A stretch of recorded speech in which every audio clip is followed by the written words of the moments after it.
From the Gray Man Briefing, this is a summary of recent developments regarding the Second Amendment, cybersecurity, protests, supply chain disruptions, national security, law and order, free speech, censorship, government oversight, and more.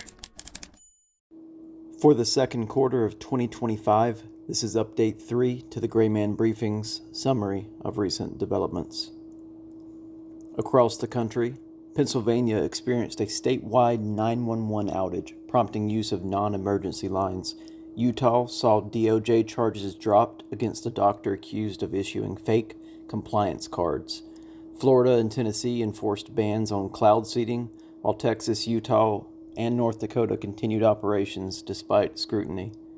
States including Colorado, Idaho, Nevada, New Mexico, and Wyoming maintained their weather modification programs, while Kansas and Oklahoma ran on smaller efforts. Arizona and Louisiana introduced legislation to restrict weather modification. Nationally, a pending federal bill seeks to block the ATF-DEA merger and cut ATF funding by $418 million. The Department of Defense, USDA, and DHS declared agriculture a national security matter, unveiling a plan to restrict foreign ownership of farmland. New concerns were raised over manipulated Epstein prison footage, DOJ transparency, and claims Maxwell will name names. The deputy director of the FBI threatens to step down over the debacle, and more updates related to Epstein. Also, intelligence agencies warned of potential Iranian cyberattacks on U.S. critical infrastructure, and Google's Gemini assistant begins automatically spying on your WhatsApp messages and other apps. Let's begin today with the Second Amendment. On July 15th, the House released an appropriations bill currently in committee that would block the planned merger of the ATF into the DEA by prohibiting any funding for such transfer. The bill also proposes a $418 million cut to the budget of ATF and bans the use of funds for enforcing stabilizing brace regulations, red flag laws, and firearm registries. The merger has not been finalized and remains pending due to the need for congressional approval. If enacted, this bill would halt that reorganization and impose new restrictions on ATF activities. Moving into government oversight, a GAO report confirmed that California, Colorado, Idaho, Nevada, New Mexico, North Dakota, Texas, Utah, and Wyoming have active cloud seeding programs run by state agencies, utilities, or private firms. Texas runs 6 such projects over 31 million acres. Tennessee banned all weather modification in April of last year, and Florida criminalized it as of July of this year. Kansas and Oklahoma also operate smaller programs. Cloud seeding methods include airborne or land-based mountaintop dispersal of silver iodide or other chemicals, such as dry ice, to increase rain or snow. It can raise precipitation by 5 to 20% under ideal conditions. Critics warn of flood risk, fraud, and covert use. Flooding in Texas in July sparked public accusations against cloud seeding companies, though experts blamed it on a natural weather system. Fragmented oversight raises concerns about safety, transparency, and potential weaponization.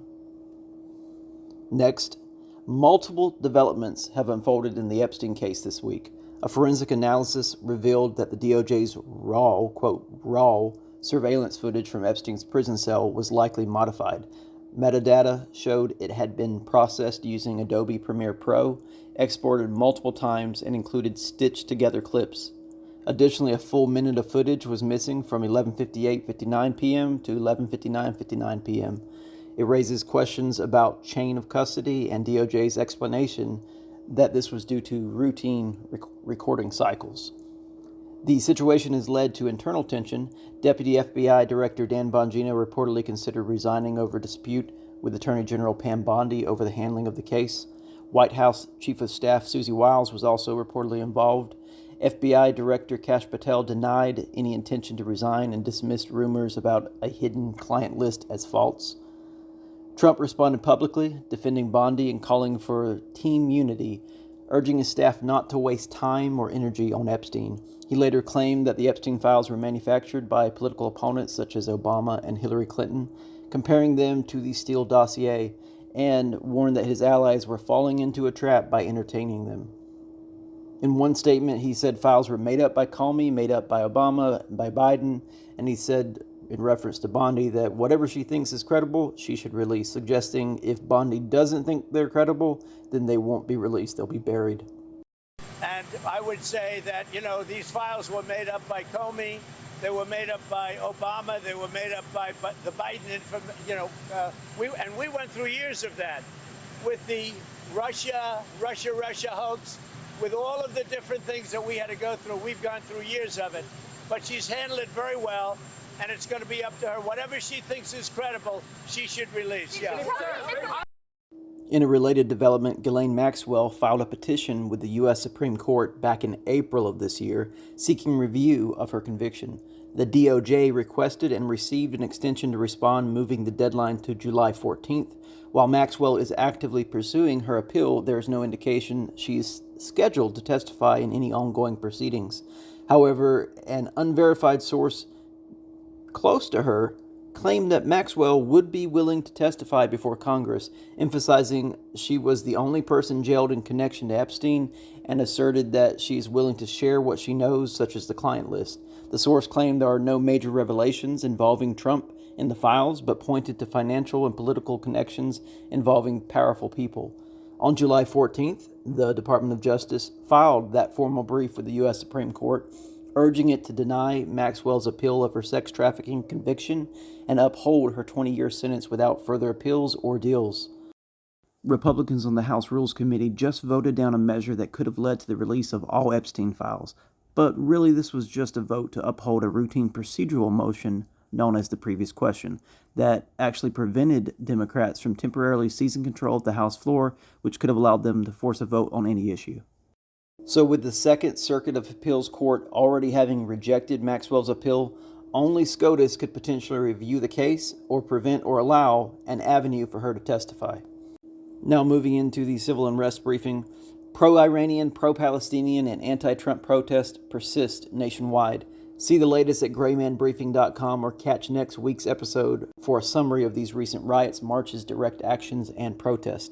Of note, we also have some information on Charlie 19, but to see that, you'll want to join the briefing. Moving into global conflict, new information citing a June 2025 satellite image confirmed that a ballistic missile launched by Iran on June 23rd did strike Al Udeid Air Base in Qatar. Of 14 missiles launched, 13 were intercepted by U.S. and Qatari Patriot systems. One missile reached the base, damaging a geodesic dome communication facility. There were no reported casualties, and operations remain fully functional.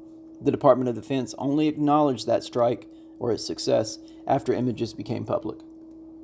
Now looking at the national security briefing, on July 8th, the USDA, DOJ, DHS, and Department of Defense announced the National Farm Security Action Plan, declaring agriculture a matter of national security. The plan prohibits foreign adversaries, such as China, Russia, Iran, and North Korea, from owning or operating U.S. farmland, and it increases penalties for misreported land ownership. The USDA will also end research agreements with adversarial nations and strengthen supply chain biosecurity. The plan designates farms and food systems as national security assets and requires interagency coordination to monitor land transactions and defend against agroterrorism and espionage. Now looking at the preparedness emergency briefing, the Pennsylvania Emergency Management Agency reported a statewide intermittent 911 outage, impacting residents' ability to reach emergency services. Individuals were instructed to use their county's non-emergency phone lines and monitor local websites or social media for further guidance. Emergency calls for police, fire, or medical services could fail until the issue is resolved. Now looking at cybersecurity and privacy, as of July 7th, Google's Gemini assistant began automatically accessing Android user data across apps such as phone, messages, contacts, WhatsApp, YouTube, Maps, and more, even if users disable Gemini app's activity. Google confirmed Gemini can read and send messages, place calls, access contacts, analyze screen content to perform tasks. Some data may be stored for up to 72 hours. Critics warn this bypasses user consent and creates new privacy risks. So, quick tip to disable Gemini, and of course, I've already seen reports, some people say this does or doesn't work, but what I've looked at, it it works at least some of the times. So users can go to settings, then go to apps, then default apps, then choose digital assistant app, then select none, or replace Gemini with Google Assistant.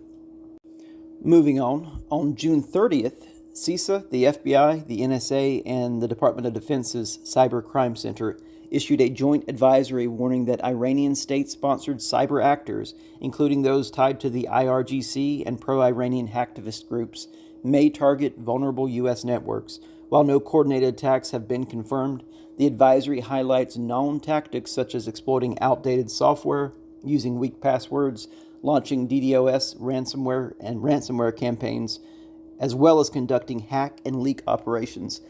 The advisory urged critical infrastructure entities to assess vulnerabilities and bolster their defenses. And now looking quickly here at labor force, Microsoft reported saving more than $500 million in 2024 by deploying AI in call centers and operations. The company conducted 2 rounds of layoffs totaling nearly 15,000 jobs as part of its shift.